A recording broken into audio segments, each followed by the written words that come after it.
የካቲት 30 ነቢይ፣ ሐዋርያ፣ ሰማዕት፣ ጻድቅ፣ ካህን፣ ባህታዊ፣ ገዳማዊ፣ መጥምቀ መለኮት፣ ጸያሄ ፍኖት መንገድ ጠራጊ፣ ድንግል፣ ተንከተም የብሉይና የሐዲስ መገናኛ ድልድይ፣ ቃለ አዋዲ አዋጅ ነጋሪ፣ መምህር ወመገስጽ ዘያአድም ሁሉ ፍጥረት።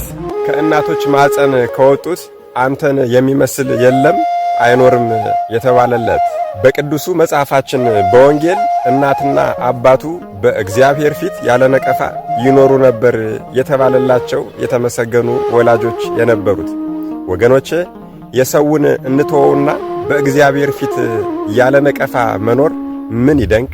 ገና ጽንስ ሆኖ በማህፀን እያለ እናታችን ቅድስተ ቅዱሳን ቅድስት ድንግል ማርያምን ሲያይ በደስታ የዘለለ በክፉ ሄሮድስና በሄሮድያዳ ምክንያት አንገቱን ተቆርጦ ቢሞትም አንገቱ ለ15 ዓመት በተአምር ክንፍ አውጥታ ወንጌልን ዓለምን እየዞረች የሰበከችለት እናቱ ገና በሕፃንነቱ ይዘው የተሰደደች ከተሰደደችም በኋላ ደግሞ እሷ ባረፈች ሰዓት ከአራዊት ጋር ብቻውን የኖረ በዚያም ደግሞ አምቦጣ የሚባል የበረሃ ቅጠልና የጣዝማ ማር ብቻ እየበላ እየተመገበ የኖረ ቅዱስ በምድረ በዳ የሚጮህ የሰው ድምፅ ይህ ነው እያለ የክርስቶስን መንገድ በንስሐ የጠረገ ለማንም ያልተቻለውን ለእርሱ ግን ተችሎትና ተመርጦ አምላኩን በማጥመቁ መጥምቀ መለኮት እየተባለ የሚጠራ ከሚበላውና ከሚጠጣው ከፍሎ በስምህ ለነዳያን የሰጠ የመጸወጠ ከሥጋዬና ከደሜ አጠጣዋለሁ አበላዋለሁ የተባለ ስምህን ጠርቶ የተማጸነና በቃል ኪዳንህ የታመነ ለሥጋዬና ለደሜ የሚያበቃ ሥራ እንዲሠራ አደርገዋለሁ እስከ 55 ትውልድም ድረስ እምረዋለሁ። ሰው ሁሉ ወደ ሥጋዊም ሆነ ወደ መንፈሳዊ ተግባሩ ሲሄድ ይህ እኮ የመጥምቀ መለኮት ቅዱስ ዮሐንስ ቤተ ክርስቲያን ነው ብሎ ቅጽሩን ገራገሩን ደጀ ሰላሙንም የተሳለመ ቢኖር እኔ መንበረ መንግሥቴን አሳልሟለሁ። የገድልህንም መጽሐፍ የተሳለመ ቢኖር መንበረ መንግሥቴን አሳልሟለሁ። ከቤተ ክርስቲያንህ ቅጥር ግቢ የተቀበረውን ከመከራ ሥጋ ከሲኦል እሳት አድነዋለሁ። እኔ ከተቀበርኩበት ኢየሩሳሌም ጎልጎታ ሄዶ እንደተቀበረ እቆጥርለታለሁ።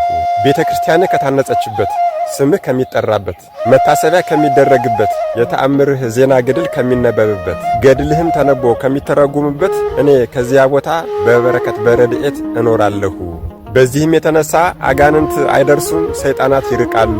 የገድልህ ወይም ደግሞ የተአምርህ መጽሐፍ የተነበበበትን ውሃ እኔ እንደተጠመቅኩበት እንደ ማየ ዮርዳኖስ አደርገዋለሁ።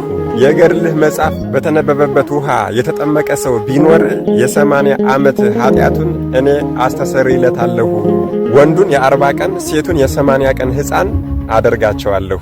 እኔ እንደተጠመቅኩበት እንደ ማየ ዮርዳኖስ ሆኖለት ከኃጢአቱ ይድናል፣ ይሰራያል። ሰውም ሆነ እንስሳ ቢታመም በጽኑ እምነት ሆኖ ይሆንልኛል፣ ይደረግልኛል ብሎ የገድልህን መጽሐፍ አንብቦ በዚያ ቢታጠብ ወይም ደግሞ ቢጠመቅ ወይም ደግሞ ቢጠጣ ፈጥኖ ያለ ጥፋት ከደዌው ይፈወሳል። የገድልህ መጽሐፍ የተነበበበትን ማየ ጸሎት በቤቱ ውስጥ ቢረጭ ከዚያ ቤት እኔ በረከቴን እመላበታለሁ። ተድላን፣ ደስታን፣ ጥጋብን በዚያ ቤት እኔ አሳድራለሁ። በዚያ ቤት ውስጥ እስከ ዘለዓለም ድረስ እህል መታጣት፣ ረሃብ፣ ድርቅ፣ የውሃ ጥማት፣ ችግር፣ ቸነፈር፣ ወረርሽኝ እንዲሁም ደግሞ ማንኛውም አይነት ችግር እዛ ቤት አይከሰትም። ደስ ብሎት በተድላ በደስታ ሆኖ መታሰቢያ በዓልህን ያከበረውን እኔ በዚያኛው የዘላለም ሕይወት ደስ አሰኘዋለሁ። እነሆም እኔ በዓልህ ከሚከበርበት ከዚያ ቦታ በፍጹም አልለይም። በዓልህን ከሚያከብሩት ሰዎችም ጋር አብሬ እቀመጣለሁ።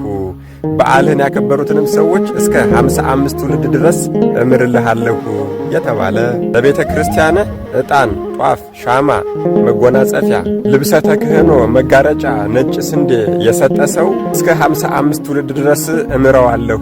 ሥጋዬን ደሜን ለመቀበል ያልተቻለው ሰው ከመታሰቢያህ ከተዘከረው ዝክር ፍርፋሪውን ይቅመስ። ሥጋዬንና ደሜን እኔ እንደተቀበለ አደርግለታለሁ።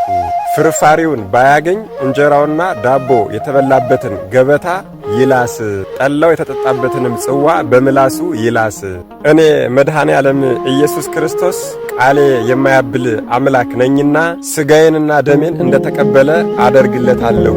ስለ እምነቱ ሥጋዬንና ደሜን እንዲቀበል የሚያደርግ እውነተኛውን ምግባርና የጽድቅ ሥራ እንዲሠራ አደርገዋለሁ በማለት ቃል ኪዳን የተገባለት ይህ ነቢይ፣ ካህን፣ ሐዋርያ፣ ሰማዕት፣ መጥምቀ መለኮት ቅዱስ ዮሐንስ። ነገ የካቲት 30 ቅድስት ራሱ ለ15 ዓመት ክንፍ አውጥታ ስታስተምር ከኖረች በኋላ እንደገና ተሰውራ ኑራ ለሁለት ነጋዴያን የተገለጠችበት ቀን ነው። መድኃኔዓለም ኢየሱስ ክርስቶስ ከመጥምቀ መለኮት ቅዱስ ዮሐንስ ረድኤት፣ በረከት፣ ምልጃ፣ ቃል ኪዳን፣ ፍቅር አይለየን። አሜን። ይቆየን።